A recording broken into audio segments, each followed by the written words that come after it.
Girassol, Jornal segunda-feira, boa noite. Estrada Nacional 230, automobilistas pedem mais celeridade nas obras de requalificação. Trabalhos vão na ordem de 20% de execução. Cólera no país. População em Luanda preocupada com o aumento de casos. Doença já causou a morte de mais de 230 pessoas até ao momento. Tribunal Supremo, julgamento dos generais Dino e Copelipa foi retomado hoje. Crimes de peculato e branqueamento de capitais destacam-se na acusação. Voz dos cidadãos, munícipes em Luanda falam sobre a situação do país em matéria de direitos humanos. Posse a novos embaixadores, Presidente da República recomenda dedicação e engrandecimento da nação. 25 partidos da oposição na Côte d'Ivoire decidiram unir-se para formar uma coligação na sequência das eleições previstas para outubro. Tem também o melhor do desporto no Girassol Jornal. Bem-vindos.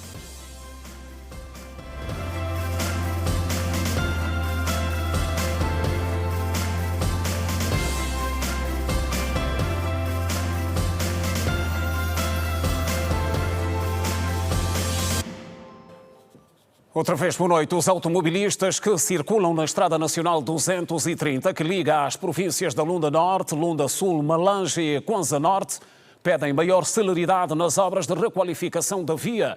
O diretor provincial para a área técnica e infraestruturas do Kwanza Norte avançou que as obras ao longo da 230 têm um prazo de conclusão de 24 meses e um nível de execução até ao momento de 20%. As obras que tiveram seu início em dezembro último está por esta altura em fase de preparação para a compactação do tapete asfáltico. Em função da construção das passagens hidráulicas, o percurso foi desviado, o que tem provocado desgaste físico aos automobilistas que falam em 3 a 5 horas do percurso em obras. Reabilitação, estamos a ver as máquinas a trabalhar e seria bom se agilizassem com o processo, porque brevemente as quedas pluviais começam a bater, então vai nos dificultar bastante. Antes fazíamos pelo menos 1 hora ou 45 minutos de andar latando a Luanda. Agora estamos a fazer por aí 3 a 4 horas. Com a reabilitação da via, já estamos a fazer menos horas do que aquilo que a gente fazia e é menos cansaço para o motorista. Estou a gostar, né? Estou a gostar. Eu quero que fique mesmo bem melhor e que a estrada dura mesmo. Tem que se fazer uma obra que dura mesmo pelo menos muito tempo. Este caminhonista diz que por causa do produto que carrega, chega a fazer 10 horas de viagem. Mesmo com a estrada não boa, 10 horas de tempo de condução. Entretanto, o diretor provincial para a área técnica e infraestruturas do Kwanza Norte fez saber que a obra contempla 45 km de estrada, estando neste momento em 20% de execução física. Ela está a sofrer uma intervenção de mais ou menos 45 km. E nesses 45 km, até o momento, foram frisados 5 km, que é do desvio do Gulungo até mais ou menos a uma PH que está a ser intervencionado. Depois desse friso que está a sofrer a via, vai ter uma camada de base e a subbase e posteriormente vai a camada de betão betuminoso, que é o asfalto. Estamos aí em 20% da execução física, mas não terminada na totalidade. Quando concluída, para além de outras componentes, a estrada terá um alargamento de 11 metros contra os anteriores 7. Estão a alargar a via, era de 7 metros, agora está a passar para 11 metros, que é o padrão nacional. Nesse momento ainda não tem o tapete, porque estão a frisar. Há um troço do desvio do Gulungo nas bombas até junto à ponte. Aí passou sim uma camada, mas não é o asfalto, é o binder, é a camada de binder. A obra de âmbito nacional tem nesta altura 5 km de asfalto de um total de 45 previsto. E é para o Kwanza Norte que seguimos agora o encontro do jornalista Simão João. Simão está concretamente no município do Cazengo e com o administrador municipal. Simão, boa noite. Tens consigo o administrador municipal. Vamos falar de carteira de projetos sociais ali na região. Que preocupações é que conseguiu constatar e qual é o plano de soluções já sugerido? Boa noite.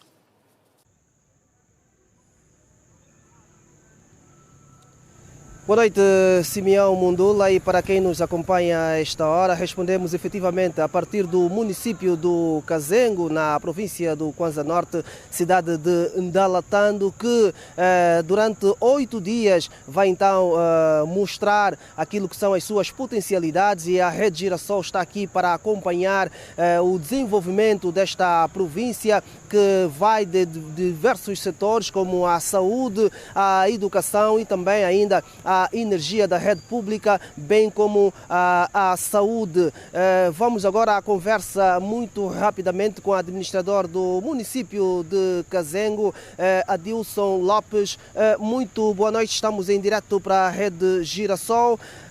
O município está em desenvolvimento para já.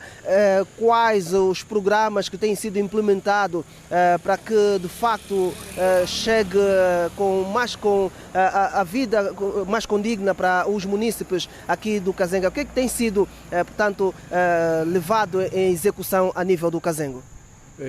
Boa noite. O município de Kazengo, a determinado tempo, foi uma cidade muito velha, muito abandonada. E neste momento, o governo provincial e a administração municipal estão a levar a cabo um projeto que denominamos Mudança da Imagem da Cidade de Ndalatando. Dentro deste projeto está incluso a pintura dos edifícios, pintura de todos os edifícios da cidade, requalificação de todos os passeios, requalificação de todos os jardins, requalificação e revitalização de todos os jardins da cidade, requalificação e ordenamento do trânsito na fixação de semáforos, placas de sinalização horizontal e sinalização vertical e horizontal, melhoramento da iluminação pública no centro da cidade e nos bairros periféricos, assim como o melhoramento de algumas vias de acesso. Exatamente, Miguel Lopes. Para além destes programas, sabemos nós que o município também se debate com a questão da distribuição de água potável. Hoje, em conversa com o governador da província, garantiu que mais de 50 mil famílias deverão beneficiar nos próximos tempos da água potável. Exatamente.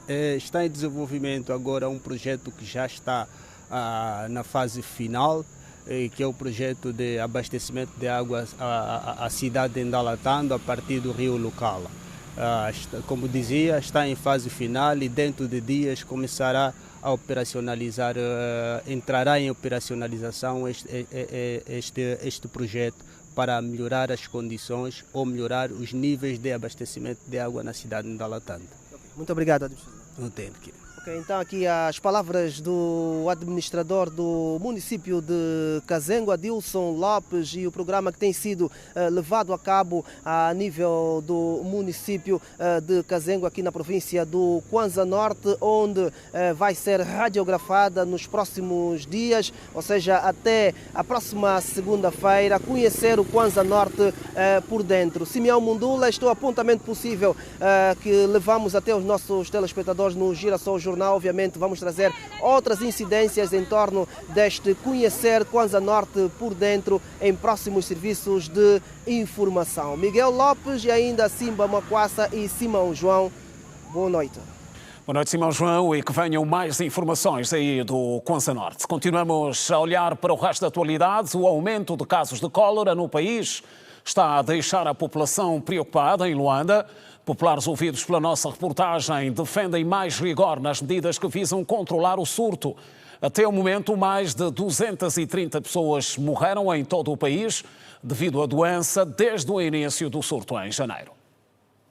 A falta de saneamento básico, que resulta na acumulação de lixo, moscas e o que leva ao consumo da água não tratada, entre outras consequências, é apontada como a causadora maior da multiplicação do vibrião colérico que causa a cólera. Vários cidadãos dizem que a cólera no país não vai terminar tão cedo devido à falta de higiene entre a população. É um atentado à saúde pública. Uma situação muito crítica. Eu penso que as autoridades têm que ver bem essa situação, porque É aqui onde as senhoras vendem, estamos a ver aqui vendem produtos alimentares, estamos diante desta lixeira, eu digo assim. O que tenho a dizer é que essa situação é bastante triste e é preocupante. Até o momento, já foram diagnosticados 6.564 casos de cólera em diversas províncias do país, o que resultou em 237 óbitos. Só nas últimas 24 horas foram diagnosticados 112 novos casos, com 6 óbitos. Quanto mais as pessoas estiverem a vender nessas condições em que estamos a mim atrás, acredito que a cólera não vai passar agora, não. Vai durar muito tempo mais. Enquanto o saneamento básico do nosso país não for organizado e outras coisas que têm a ver com a saúde, não será possível terminar com a cólera. Para as pessoas que residem em zonas sem acesso à água potável, é desaconselhada, dizem, a não utilização de lixívia para roupa devido à sua constituição química. Claro que vai continuar por conta da falta de saneamento básico, visto que como é que vamos combater a cólera dentro das nossas casas se na rua tem águas paradas, as condições são precárias, falta de saneamento básico e muitos problemas de saúde. Mesmo aqui onde a gente está a residir agora, não tem água potável para a população. Tem pessoas que consomem águas paradas de lagos e águas paradas e não pode ser assim. Nelson Clinton, mestre em saúde pública, diz que para se acabar com a cólera deve-se envidar esforços conjuntos entre o Estado, associações não governamentais e populares. Para já, refere, os resultados da luta contra o controlo do surto não são satisfatórios. O Ministério, nessa altura, posso dizer que não tem resultados satisfatórios, porque a cada dia que acorda nós temos um número maior. Estamos a falar, tivemos 112, ontem era um número que o Ministério não parava. A vacinação trouxe uma redução mínima, mas ainda assim a cólera é transmissível por contacto. É necessário um esforço conjunto para que o governo consiga passar nesta fase endêmica que o país está a atravessar, visto que, do ponto de vista climatérico, o mês de março, o mês de abril, são meses marcados de grandes enxurradas. E aqui é uma necessidade de um esforço conjunto a partir do governo, as associações não governamentais, os parceiros internacionais, juntos nos unirmos para conseguirmos então as zonas onde estão mais agravadas com o surto da cólera. Estamos a falar de Luanda, estamos a falar do Bengo, a Sigu e Colibengo e as demais províncias onde o número de mortos também está cada vez mais crescente. Declarado a 7 de janeiro deste ano, o surto de cólera alastrou-se rapidamente por várias províncias de Angola, sendo que o primeiro caso foi detectado em Luanda. Estatuto da Mulher, Angola em Nova Iorque. Em destaque.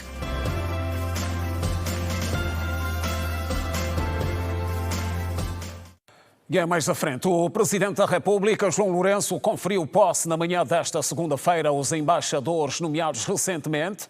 Durante a cerimónia foram igualmente investidos nas suas funções o Secretário de Estado para a Administração Pública e a Vice-Governadora da província do Kwanza Sul para o setor político e social, Clara Tavares. Aos investidos, o Presidente João Lourenço recomendou dedicação.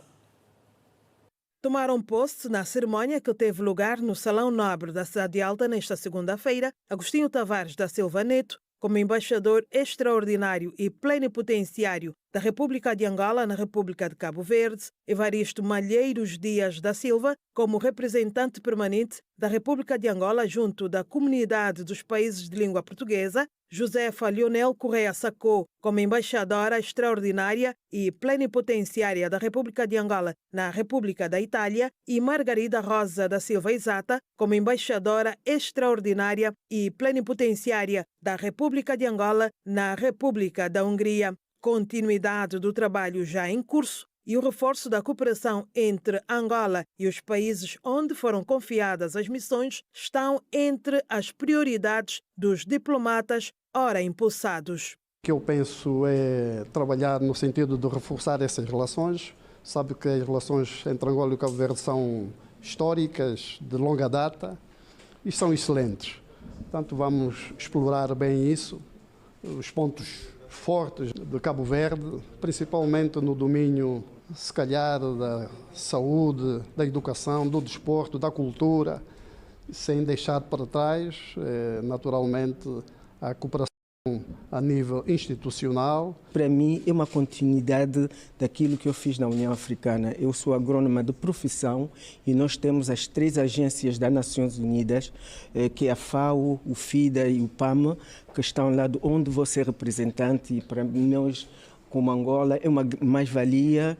A experiência tida em Addis Abeba, vou continuar com a minha defesa panafricanista dos interesses do nosso continente e também a comunidade angolana que lá está, tentar trabalhar com a diáspora angolana que lá está, para que possam também contribuir para o desenvolvimento do nosso país. O meu primeiro passo será falar com o embaixador que me antecedeu, o embaixador de carreira José Filipe, falar também com a direção do Ministério das Relações Exteriores para saber que orientações temos para o futuro da cooperação entre Angola e a Hungria e trabalhar. É quando chegarmos ao nosso local de trabalho, identificarmos as questões que são mais importantes também para nós e para a comunidade. E é precisamente nesse sentido que irei focar o meu trabalho.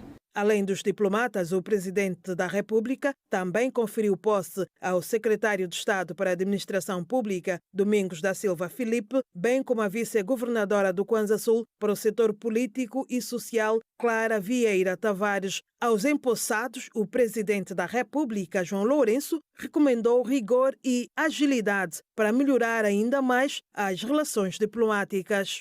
Ao Secretário de Estado, aos embaixadores, à Vice-Governadora, gostaria de aproveitar esta ocasião apenas para desejar-lhes muitos sucessos nas funções que, a partir de agora, vão desempenhar. Têm ou vão ocupar funções em diferentes áreas.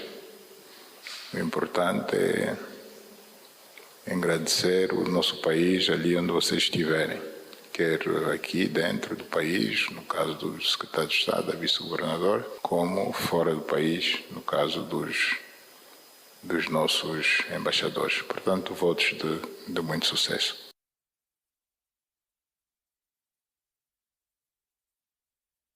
Ora, e ainda na manhã desta segunda-feira, o Presidente da República recebeu em audiência uma delegação religiosa proveniente da República Democrática do Congo. A delegação foi chefiada pelo Presidente da Comissão Episcopal Nacional do Congo. O diálogo com o chefe de Estado foi dominado pela situação de conflito no leste do país vizinho.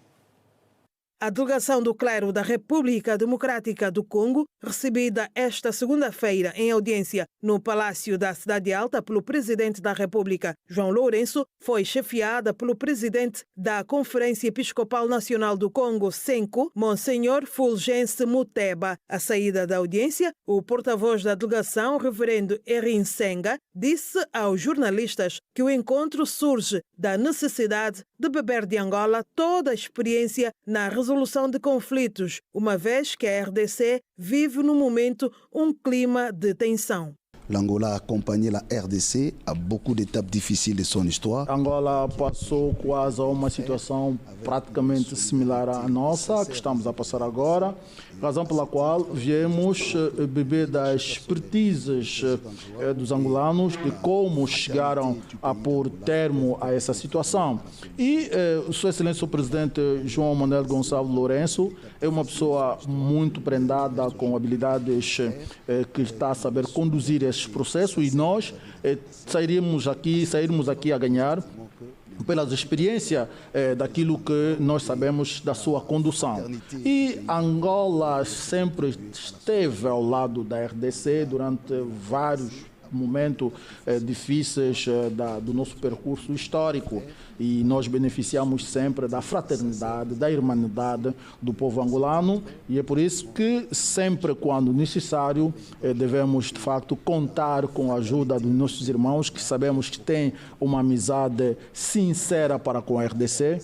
Por isso que o papel do Presidente João Lourenço é fundamental, e é por isso que agradecemos Vamos aqui sair com uma lição bem estudada para podermos encontrar, contribuir de melhor forma para a solução dessa crise. La fraternité du pays d'Angola peuvent beaucoup contribuer à la solution au Congo. A missão integrou membros dirigentes de diversas confissões religiosas da República Democrática do Congo.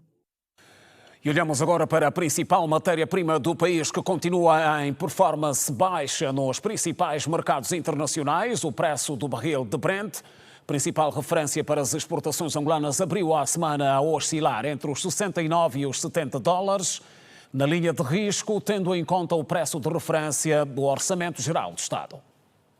A variar entre os 70,46 e 70,83 dólares, o petróleo Brent, referência das exportações angolanas, vai registrando queda no mercado, sem conseguir passar da casa dos 70 dólares o barril. A cifra mais baixa conseguida na manhã desta segunda-feira foi de 69,88 dólares, o que para os analistas na matéria, o declínio representa um sinal claro de alerta para o executivo, que tem na base o preço do petróleo no valor de 70 dólares o barril e uma produção estimada de 1.098.000 barris por dia, com uma previsão de inflação mais baixa, na ordem dos 16,6%, relativamente à taxa acumulada de 23,4% que se perspectivava no final de 2024.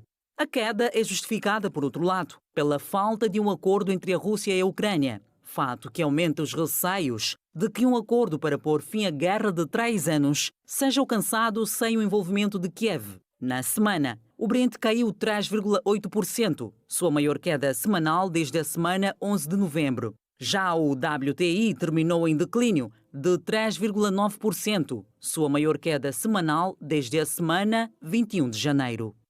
A presidenta do Grupo de Mulheres Parlamentares, Teresa Neto, destacou nesta segunda-feira na Assembleia Nacional a aprovação da Lei contra a Violência Doméstica como uma das principais conquistas recentes em prol das mulheres.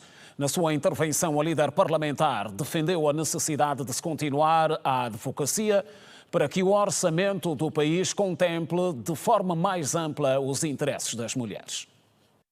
O fomento da agricultura, o empoderamento da mulher e a luta contra a gravidez precoce são os atos advogados pelas mulheres parlamentares. A líder do grupo, Teresa da Silva Neto, reforçou também a importância de manter o debate sobre os atos de violência.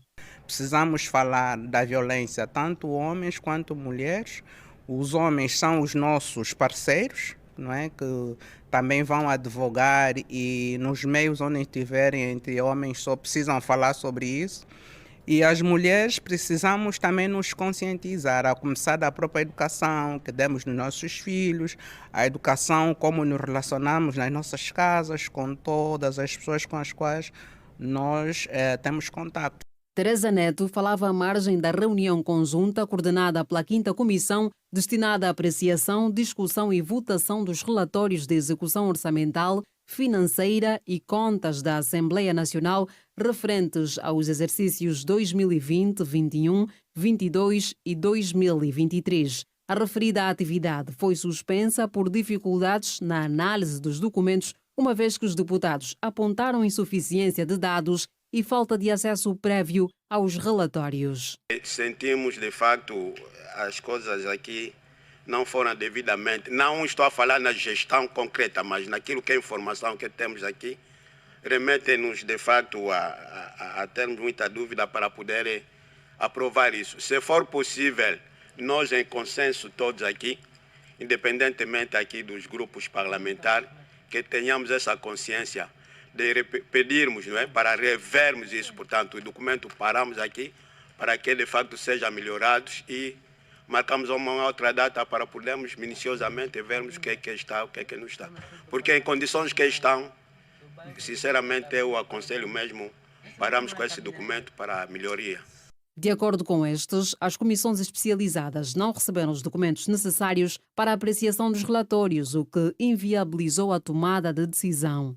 Não me parece que seja a forma mais correta da apresentação de relatórios de vários anos e foram apresentados assim de forma cumulativa, o que de facto descaracteriza a apreciação que qualquer um de nós pode fazer. Penso que estes relatórios não foram enviados às comissões de trabalho especializadas. Foi enviado apenas para a primeira e para a quinta comissão. Tive o cuidado de ver com o secretariado da 8ª comissão, não recebemos. O secretariado da 7ª comissão, que está mesmo ao lado de nós, também diz que não recebeu. Penso que deveríamos realmente, antes da discussão, o relatório ser enviado para as comissões de trabalho especializadas. Além disso, houve questionamentos sobre a descaracterização do documento e a necessidade de distribuição prévia às comissões antes da discussão em plenária. Entretanto, a reunião foi adiada para uma data a anunciar. De janeiro a dezembro de 2024, a província de Luanda, por meio das administrações municipais, arrecadou mais de 33 mil milhões de kwanzas em receitas próprias. A informação foi avançada num seminário que abordou a potencialização da arrecadação de receitas próprias nas unidades orçamentais de Luanda, nesta segunda-feira. Administradores da província de Luanda e toda a área técnica estiveram presentes no seminário, onde foram elucidados sobre as receitas arrecadadas de janeiro a dezembro de 2024. O objetivo desta atividade é fazer um seminário aos gestores a nível da província de Luanda, no sentido de implementar as boas práticas no processo de arrecadação de receita. Para esses gestores, inicialmente, vamos trazer um processo comparativo da arrecadação feita no ano de 2024 para o primeiro trimestre de 2025. Vamos apresentar números, vamos apresentar a arrecadação que foi feita a nível do ano de 2024, dos 9 municípios da extinta província de Luanda, comparado aos 16 municípios agora da nova província no âmbito da implementação da nova divisão política administrativa. A arrecadação de bilhões, estamos a falar de uma comparação feita da arrecadação a nível do ano todo de 2024, que a nível da província de Luanda se fosse no horizonte ali de 33 mil milhões. São receitas que são arrecadadas a nível das administrações municipais pelos vários serviços que são feitos ou que são procurados pelos contribuintes às administrações municipais, governo provincial, que compõem o órgão Governo Provincial de Luanda. Dos mais de 33 mil milhões de kwanzas arrecadados a nível das administrações municipais, destaca-se como maior arrecadador o então município de Luanda, que representou 37,78% da receita total, com um montante de mais de 12 mil milhões de kwanzas. Entre os assuntos discutidos à volta da arrecadação de receitas, a questão tecnológica e a falta de registro na AGT têm sido um dos principais entraves. São vários desafios, ainda temos muitos contribuintes que furtam seu pagamento, ainda temos muitos contribuintes que não estão cadastrados a nível da AGT e temos tido alguns desafios da falta de NIF para uma arrecadação coesa e conforme. O vice-governador da província de Luanda para o setor econômico, Jorge Miguel Augusto, disse que é imperativo que sejam adotadas práticas inovadoras na canalização dos recursos arrecadados.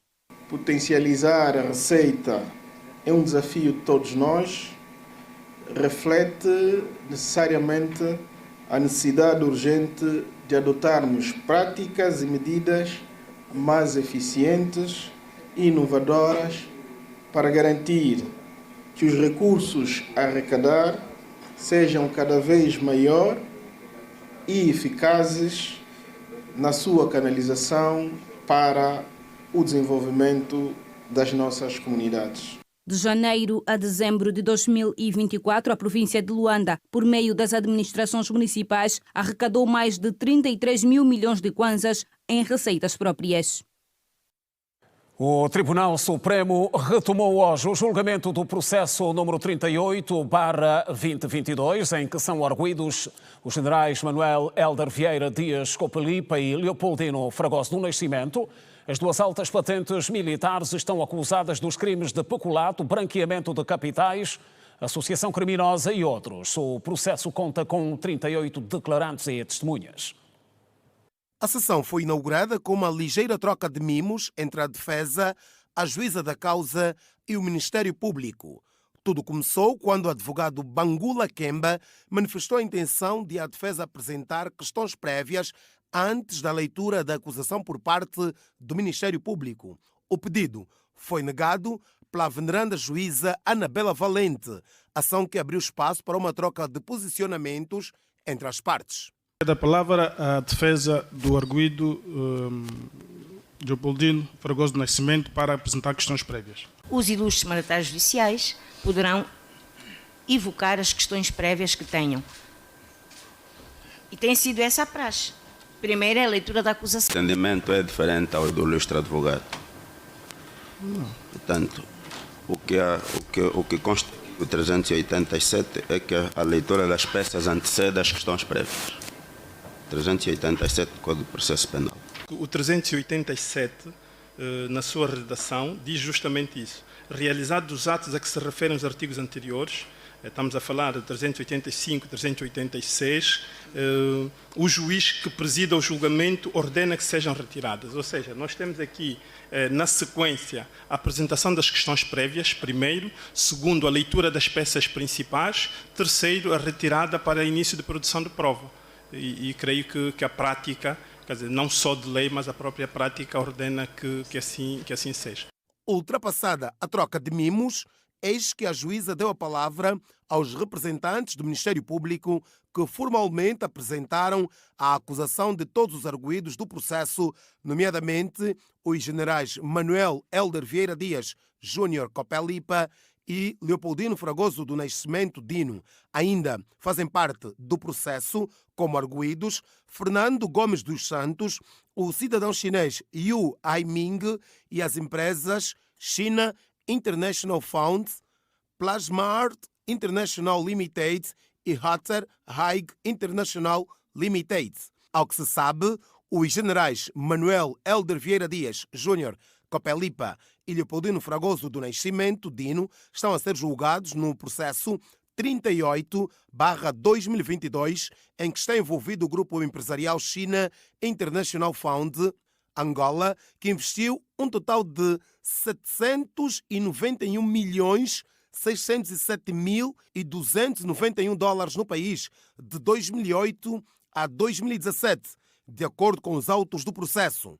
Sobre os arguidos, pesam as acusações da prática dos crimes de peculato, burla por defraudação, falsificação de documentos, associação criminosa, abuso de poder, branqueamento de capitais e tráfico de influências. Durante o primeiro dia de julgamento, os arguidos demonstraram sempre serenidade, tendo inclusive trocado sorrisos e abraços com os presentes na sala do Tribunal Supremo. Depois da formalização da acusação, do Ministério Público e da pronúncia do Tribunal, a veneranda juíza Anabela Valente deu por encerrada a sessão, tendo reagendado para esta terça-feira a continuidade dos trabalhos com a apresentação de questões prévias por parte da defesa. Defesa esta que considera que o julgamento não começou da melhor maneira, mas que mantém o seu posicionamento. Puderam acompanhar o desenrolar dos factos e perceberam que há coisas que são inexplicáveis. E essa é uma delas. Acha que ele devia estar aqui também sentado como arguido? Para o lado da defesa, tendo em conta toda a acusação. O que eu acho é que o Ministério Público deveria fazer melhor o seu trabalho. E o Tribunal, em instrução contraditória, tinha a espetacular oportunidade de fazer um trabalho melhor, corrigir aquele trabalho que o Ministério Público fez. Não nos caberá a nós, mas claramente que a imprensa, crítica e prudente como é, sabe de facto que há coisas que são inexplicáveis. Na leitura das peças processuais e da acusação, o Ministério Público mencionou inúmeras vezes o nome de Manuel Domingos Vicente, antigo vice-presidente da República e que na altura dos factos era PCA da Sonangol EP. O advogado Benja Satula entende que o Ministério Público não fez bem o seu trabalho, deixando de explicar alguns elementos. Que na nossa perspectiva, se as questões prévias fossem discutidas, pouparíamos o tribunal, pouparíamos informação e passávamos uma melhor informação à comunidade.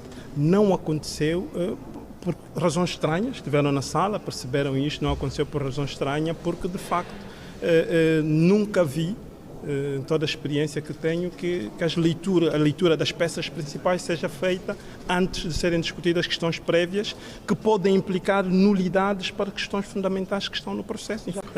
Por isso é que entendemos que de facto começou mal mas estamos tranquilos a mostrar a disponibilidade dos arguidos e das arguidas, no sentido de que, de facto, o julgamento é para começar, já leva muito tempo a expectativa e queremos, de facto, produzir prova e apresentar a versão dos arguidos. Estão arrolados no processo 38 testemunhas e declarantes. Do Girassol Jornal, Nilton Capalo é jurista. Vamos olhar para este julgamento. Boa noite, bem-vindo ao Girassol Jornal. Obrigado, boa noite para si e uma boa noite extensiva aos nossos telespectadores. Ora bem, um julgamento que era impensável acontecer no país há 8 anos, mas está a acontecer. O que é que tem a dizer? Pois bem, eu acredito que impensável não seria, até porque nós estamos, no entanto, a falar de um Estado democrático de direito, conforme estabelece o artigo 3º e seguintes da nossa Constituição. Estamos a falar de altas figuras. Efetivamente, é o normal. Que há 8 anos era difícil ter em tribunal. Devo corroborar consigo nessa perspectiva, até porque, se nós formos observar a questão, por exemplo, do crime de que eles vêm acusados, precisamente o artigo 313 do Código Penal já revogado, melhor dito, faz referência do crime de peculato, mas parece que este crime andou durante muito tempo adormecido, razão pela qual, se nós formos observar, só desde o ano de 2017, com o pronunciamento do titular do Poder Executivo, nós conseguimos observar que, de facto, altas figuras passaram a ser indiciadas e, concomitantemente, responsabilizadas a determinados processos em que estavam envolvidos. Claro que o crime de peculato, por exemplo, se formos observar, ele já existe desde 1886 no Estado angolano, ou seja, há acessivelmente um século, o que é normal, conforme fazia referência, e é nessa perspectiva que nós devemos olhar estes julgamentos, ou seja, estamos a repor a normalidade de um Estado democrático de direito. Até porque o artigo 174 da Constituição da República de Angola estabelece a função jurisdicional, que os tribunais são os órgãos com competência para administrar a justiça em nome do povo. E claramente associa-se a este artigo o artigo 175. Quando nos fala sobre a imparcialidade e nos fala da independência. Os tribunais devem ser imparciais. E, claro, que todos aqueles que são os gestores públicos que têm sobre a sua égide o que nós chamamos da administração da res pública, que é a coisa pública, estes, independentemente de lhes ser imputada uma responsabilidade sobre um determinado cargo, estes também devem prestar contas.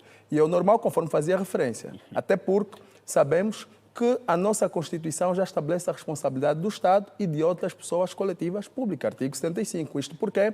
Porque, na verdade, sabemos que o Estado, no exercício das suas funções, e é bom que se compreenda, quando falamos de Estado, estamos a falar dos seus representantes. Estes são susceptíveis de serem responsabilizados. E, claro, essa responsabilidade sendo avocada para o Estado, é o normal que vem acontecer. Claro, este julgamento, que naturalmente tem como referência o processo 38/2022, por seu turno, teve, no entanto, o primeiro julgamento no ano de 2024, precisamente no dia 10 de dezembro, muito embora a defesa, conforme nós conseguimos observar na peça... Não, estamos a falar da primeira sessão, no caso. Exatamente.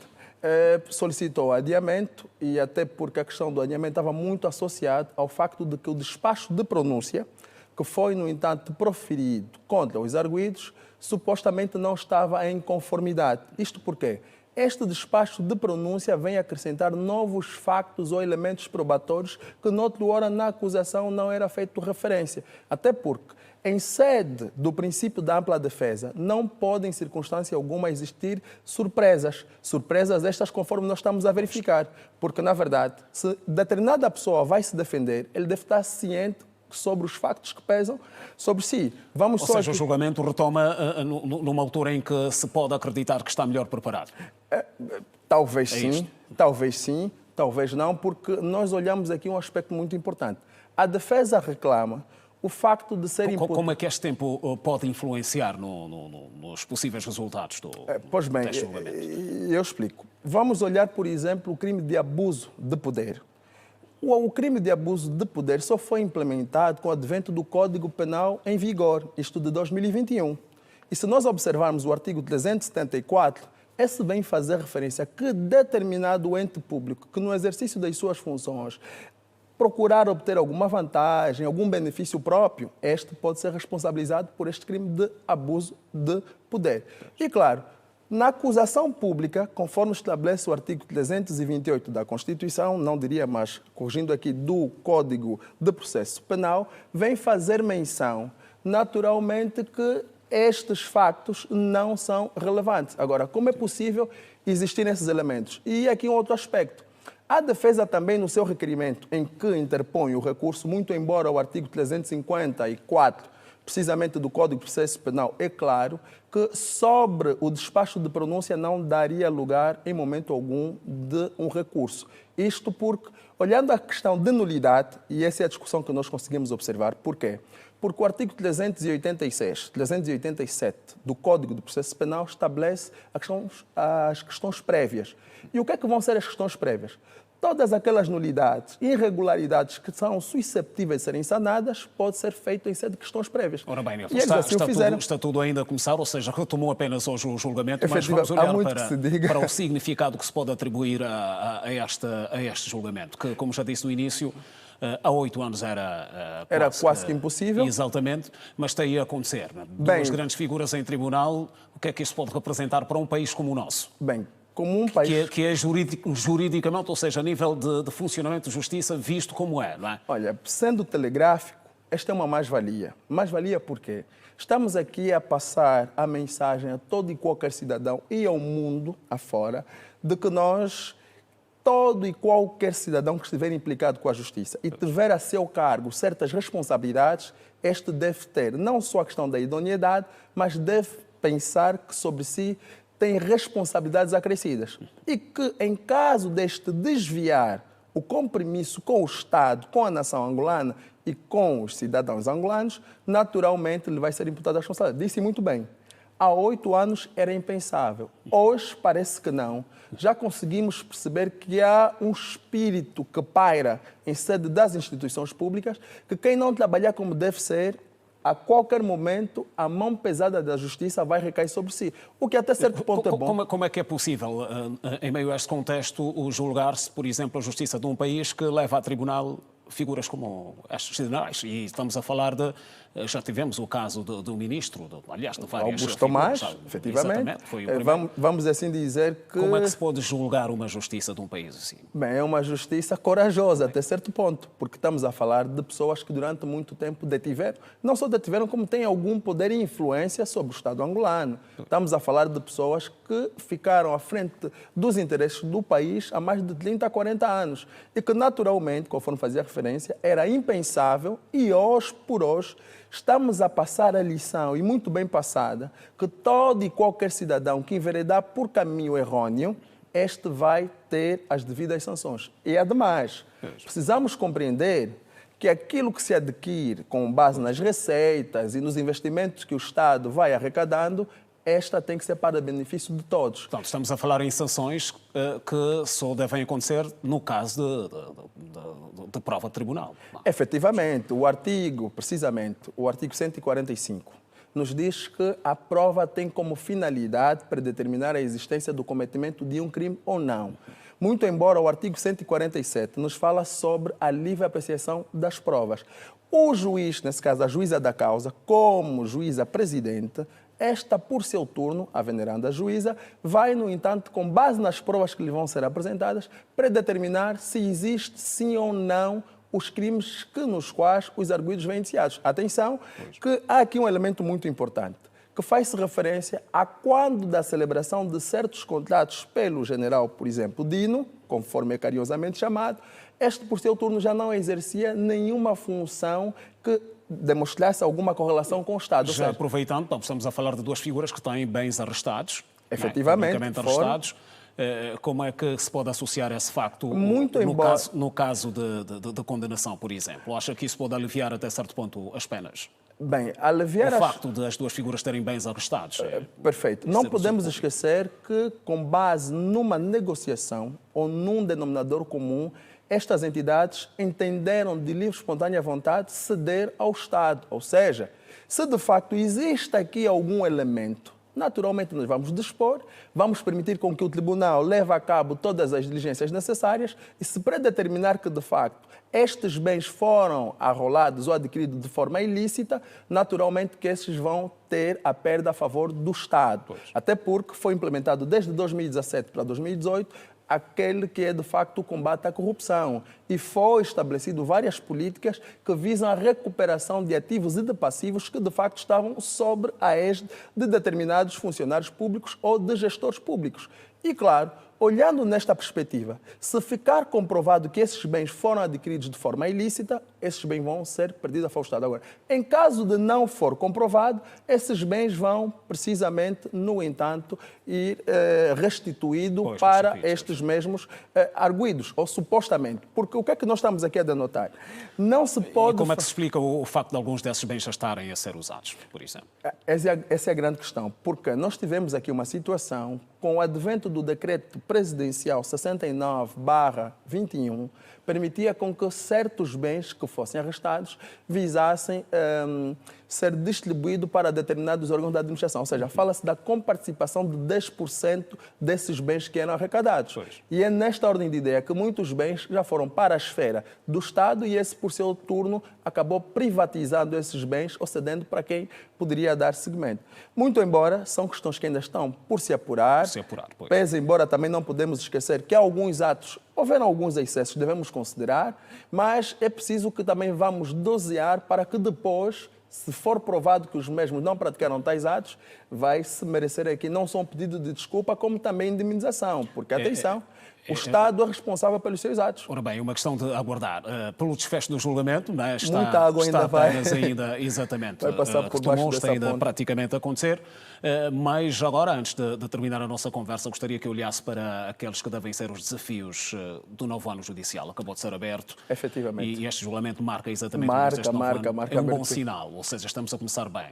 Estamos até porque eu, enquanto advogado, me deparei com a situação na passada semana de receber inúmeras notificações em distintos tribunais, ou seja, certos cartórios judiciais nos notificaram, deram boa nota que os julgamentos que haviam sido suspensos foram remarcados para os dias subsequentes. Isso demonstra que estava a se preparar, porque nesse período das férias judiciais faz um balanço de quais são os processos que foram julgados, processos por se julgar, as audiências que foram suspensas por razões de várias ordens e, naturalmente, neste contexto, vai-se verificar que há, sim, de facto, aqui um arranque acelerado. Esperamos que não só vamos ficar pelo arranque, porque até o dia 22 de dezembro, que vai se marcar novamente a data das férias judiciais, precisamos, no entanto, avançar, porque eu fui notificado, mas também verifico que há processos que já remontam desde 2018, 2019, que não foram praticados quaisquer atos, o que até certo ponto belisca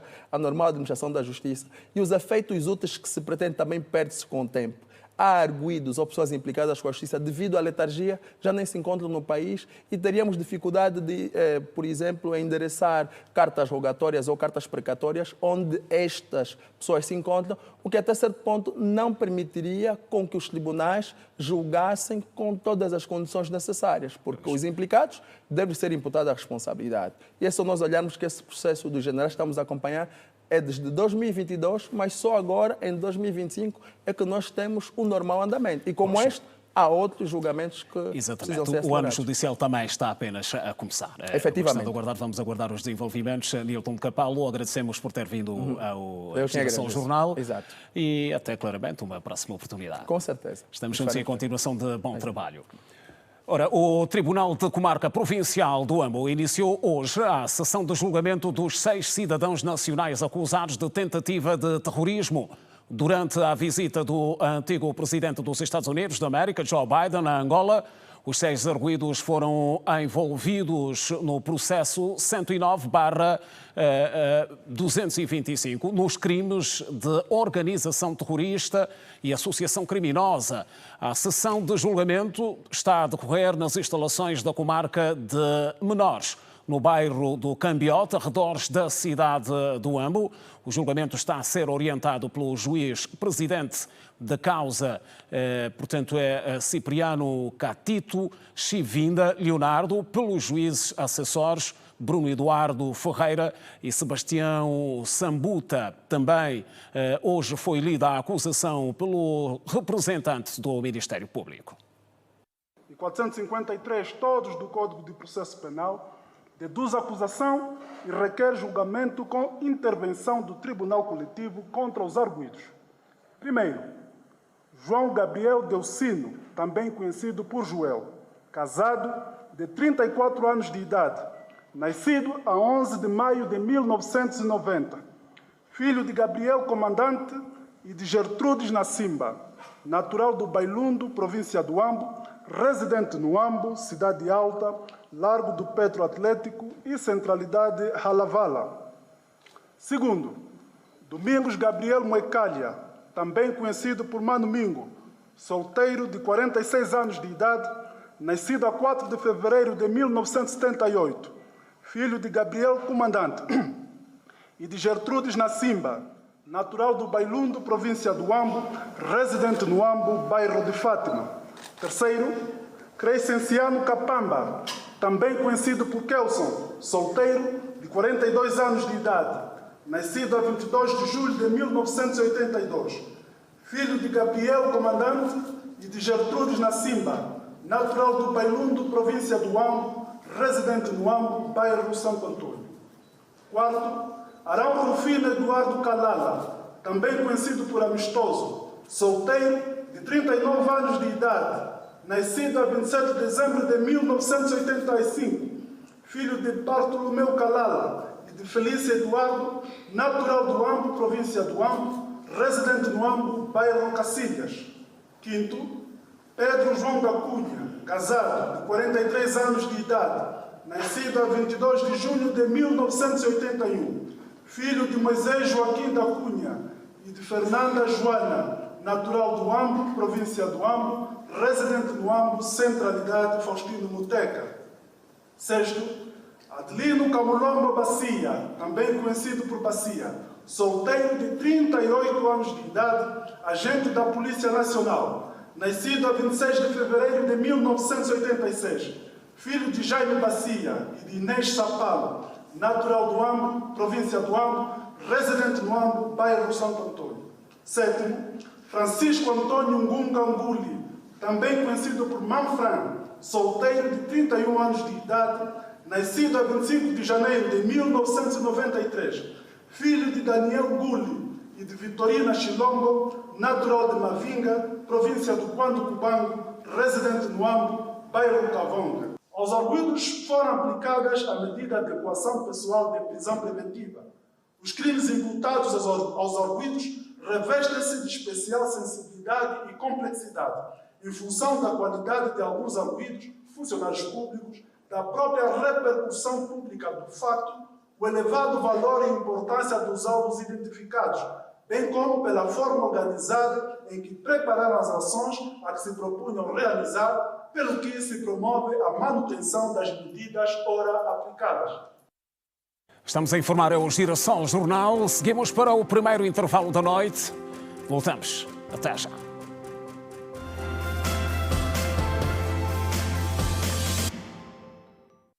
Estão de volta as notícias do Girassol Jornal. A Procuradoria-Geral da República emitiu o mandado de detenção contra o secretário provincial da UNITA, no Mochico, Afonso Batista Dumba, por suspeita de associação criminosa.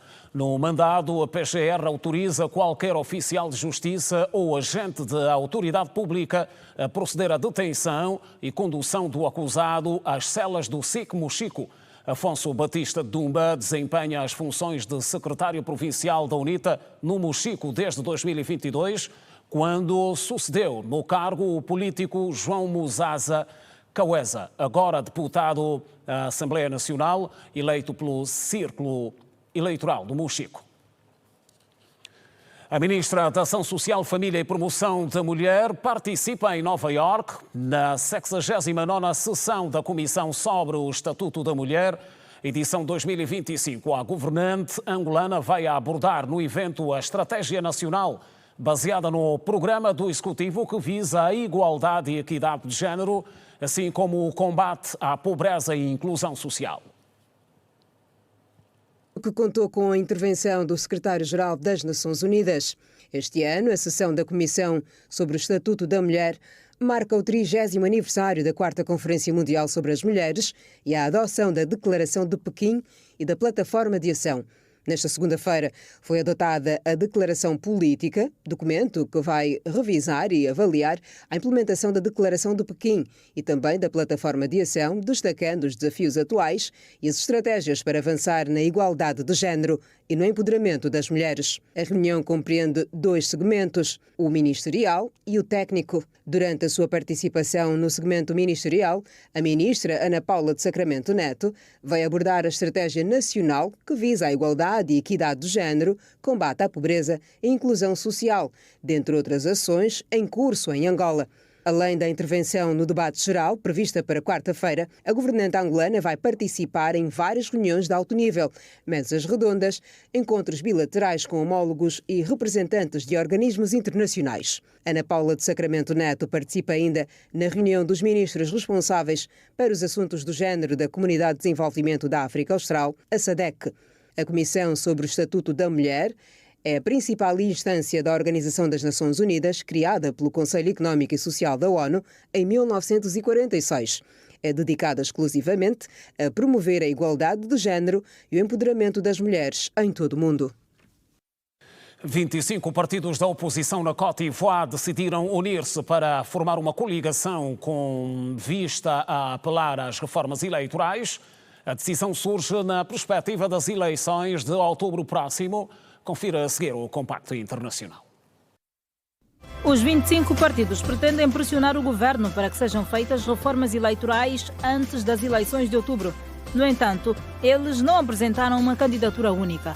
A coordenação da coligação afirma que há determinação em fazer tudo o que estiver ao seu alcance para garantir que a paz reine na Côte d'Ivoire, que as eleições sejam inclusivas, em que todos os que desejem candidatar-se o possam fazer e que os ivoirienses possam finalmente decidir livremente quem os deve liderar.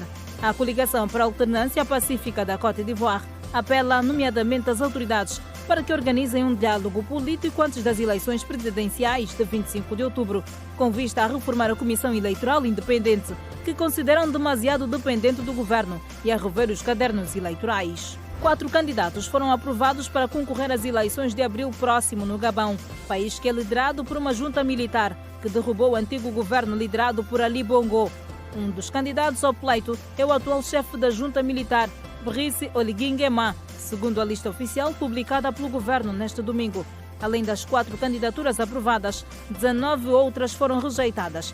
Brice Oligui Nguema, que assumiu o comando do Gabão depois de derrubar com um golpe de Estado em 2023 o antigo presidente Ali Bongo, tem pela frente adversários como Alain-Claude Belinzé, o último primeiro-ministro de Ali Bongo, Stéphane Germain Iloko e Joseph Essigone. 1068 civis morreram na sequência das operações das novas autoridades sírias no ex-bastião do antigo presidente Bashar al-Assad. O dado consta do novo balanço do Observatório Sírio dos Direitos Humanos, que refere ainda que a maioria dos civis foram executados pelas forças de segurança nacionais ou por grupos aliados, em consequência de alegados ataques de antigos apoiantes de Bashar al-Assad contra as forças de segurança no novo governo. Uma onda de violência foi desencadeada.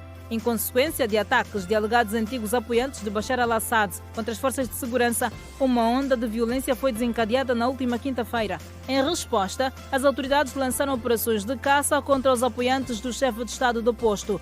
A operação, no entanto, já foi dada como terminada. Estava prevista para hoje uma reunião de emergência do Conselho de Segurança da ONU, com vista a discutir a situação de violência na Síria. Olhamos agora para o desporto. A jornada 20 do Girabola produziu 13 golos. A partida Petro Luanda City, com 4 golos, foi a mais proveitosa. A bola voltou a rolar em 8 estádios do país para a jornada 20 do principal campeonato nacional. Em Luanda, no Estádio Nacional 11 de novembro, o jogo Petro de Luanda, Luanda City, foi o mais produtivo da 20ª jornada, com 4 golos apontados, na partida que terminou com o triunfo do conjunto tricolor por 3-1. Em Benguela, no Estádio São Felipe, o Isaac recebeu e venceu a Santa Rita de Cássia por 2-1, numa partida onde foram apontados 3 golos. Em Banza Congo, o São Salvador despachou o Cabo Escorpio do Palanca por 2 bolas sem resposta. No Mundunduleno, na província do Mochico, o Bravos do Maqui e o Ilhete de Benguela empataram 1 bola num dos jogos de destaque da jornada. Na cidade do Dundo, o Sagradas... Ora bem, e pedimos as nossas sinceras desculpas pela qualidade da matéria que íamos produzindo aqui. Tem a ver com as partidas mais proveitosas do Girabola em termos de golos. E o 1º de agosto e a Académica do Lobito empataram 100 golos no último fim de semana na disputa da jornada 20. Vamos a ver. A jogar em casa, o Clube Desportivo 1º de Agosto empatou frente à Académica do Lobito 100 golos. Os militares foram mais ofensivos durante toda a partida. Todavia, viam a defesa adversária travar tudo. Parecia que os académicos fizeram a lição de casa em ter estudado todos os movimentos dos rubro e negros. Mesmo em tentativas cruzadas para ter uma ocasião de ressalto, o 1º de Agosto não conseguia, pois o keeper adversário tinha as mãos de chumbo. No final, Filipe Nzaza, inconformado com o empate, olhou para este resultado como uma derrota, lamentando tudo o que foi perdido. Penso que o empate para nós é como uma derrota.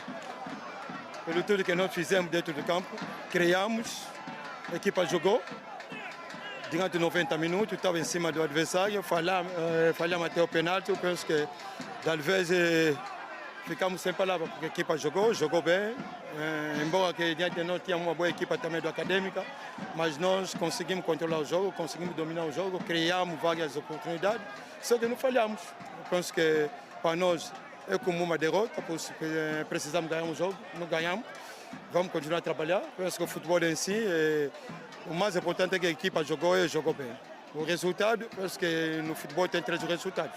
Gelson, guarda-redes da Académica, afirmou que a sua equipa fará melhor nos próximos duelos. A intenção é trabalhar jogo após jogo. Esse jogo passou, já ficou para trás. A tendência é atacar o jogo de Sagrada, que vai ser também um jogo completamente difícil, mas é lá no nosso campo, nos dizemos que nós somos maior que Sagrada, uma vez também que é outro candidato a título, vamos lhe receber com respeito, como recebemos de agosto, e a intenção, como eu disse, é progredir jogo por jogo. O 1º de Agosto continua na 3ª posição do Campeonato Nacional, com 38 pontos, ao passo que a Académica do Lobito ocupa o 10º posto, com 23 pontos. Confira connosco a seguir mais um curto intervalo. Até já.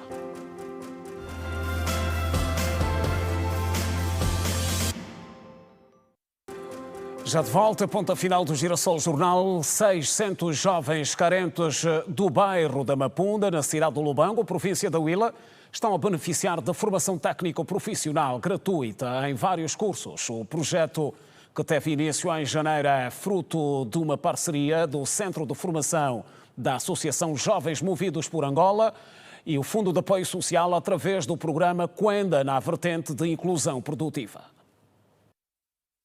600 jovens do bairro da Mapunda, na cidade do Lubango, estão a beneficiar de cursos técnico-profissionais gratuitos que encerram em abril. O projeto, iniciado em janeiro deste ano, é uma parceria do Centro de Formação da Associação Jovens Movidos por Angola, a JOMA, e o Instituto de Desenvolvimento Local, FAS, através do programa Quenda, na vertente Inclusão Produtiva.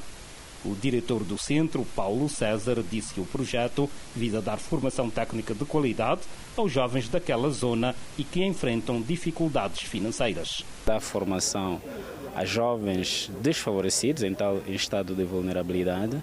Começamos as formações no dia 6 de janeiro e temos esse desafio até 30 de abril formar 600 estudantes. Nós estamos a falar de cabeleireiro, corte e costura, culinária, pastelaria, make-up, eletricidade e canalização, pladuro, serralharia e mecânica. Os jovens beneficiários elogiam a iniciativa e falam da motivação para a escolha do curso. O que me motivou a participar nessa formação é que eu posso ser alguém no futuro, né? Com essa formação eu vou conseguir ajudar não só a minha família, mas a mim mesma também. Eu acho muito boa essa iniciativa. O que me motivou a fazer o curso de canalização é que o nosso país precisa muito e eu tenho a dar muito a esse país. Não se cobra nada aqui, tudo é grátis e agradeço muito por isso. Agradeço e eles têm que continuar assim e estão a trabalhar muito bem. Curiosidade de fazer eletricidade e gostei bastante, estou a gostar bastante, também estou a me desempenhar muito. E é um curso que eu não esperava fazer, mas tentei e estou a gostar. Espero ir distante. Paulo César garante que, terminada a formação, os jovens vão beneficiar de apoio financeiro e kits profissionais para a criação de cooperativas. Então, logo eles sejam formados, são criadas cooperativas, recebem algum apoio em termos de equipamento, recebem também algum fundo de arranque. E a nossa perspectiva é que todos esses estudantes sejam inseridos em cooperativas e possam produzir e mudar a vida econômica, principalmente, e social das suas famílias. E por hoje está tudo dito no Girassol Jornal. Obrigado pela companhia de sempre. Acompanhe a seguir Girassol Debate, Feminicídio e a Condição Social da Mulher. É o tema em abordagem. Nós voltamos amanhã à mesma hora. 19h45. Continuação de boa noite. Passe bem.